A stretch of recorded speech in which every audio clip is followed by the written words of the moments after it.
Dalam nama Bapa dan Putra dan Roh Kudus. Amin. Bapak, Ibu, Saudara-saudari terkasih, salam jumpa kembali dalam Renungan Inspiratif Minggu Biasa ke-14 berdasarkan Injil Matius bab 11 ayat 25 sampai 30. Allah yang lembut dan rendah hati. Bapak, Ibu, Saudara-saudari terkasih, pernah diceritakan tentang sebuah kerajaan yang diperintah oleh seorang sultan bernama Nasruddin. Nasruddin mempunyai 3 orang putra dan ia menginginkan supaya mereka menjadi orang-orang terkenal. Oleh karena itu, dia mengundang seorang bijak bernama Aliman yang ternyata adalah seorang Kristen. Sultan berkata kepada Aliman, "Ajarkanlah anak-anakku bagaimana caranya menjadi orang terkenal. Ceritakanlah kepada mereka riwayat hidup orang-orang besar supaya mereka bisa meneladani cara hidup mereka."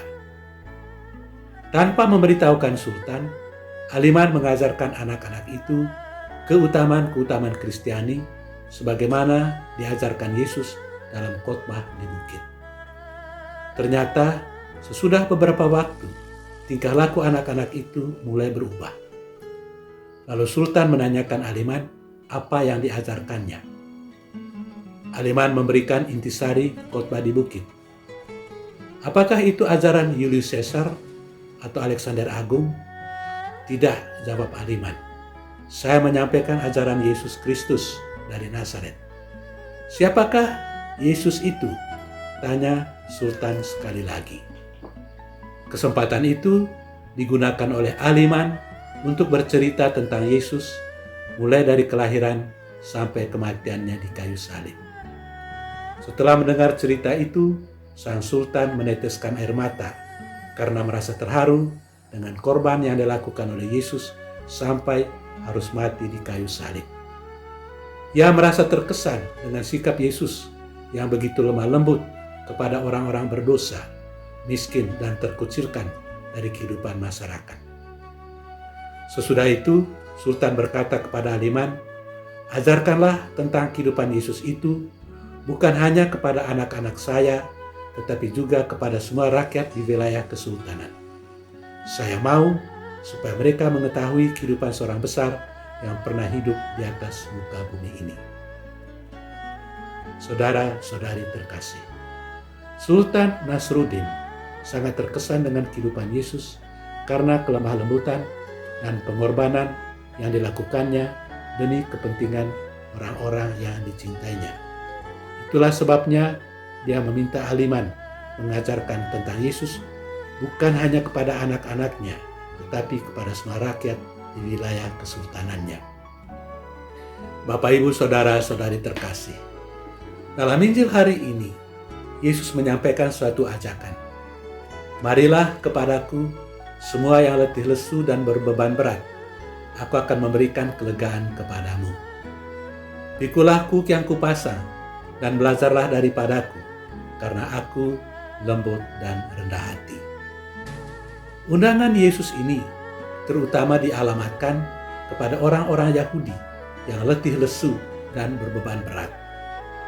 Dia menyebutkan mereka itu letih lesu dan berbeban berat karena tuntutan-tuntutan agama Yahudi yang dianggapnya terlalu berat.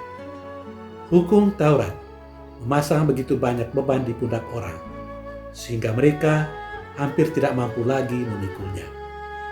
Karena itu, Yesus mengundang mereka untuk datang kepadanya, karena Dia adalah Allah yang lemah lembut dan rendah hati, Allah yang berbelas kasih, Allah yang senantiasa solider dengan penderitaan manusia.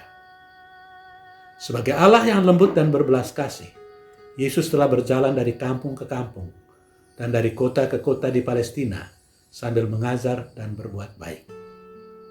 Hampir semua mukjizat yang dikerjakan Yesus terdorong karena belas kasihan terhadap orang-orang itu. Setiap kali Yesus melihat penderitaan, kesakitan, dan kemalangan manusia, Dia merasa tergerak hatinya oleh belas kasih terhadap mereka.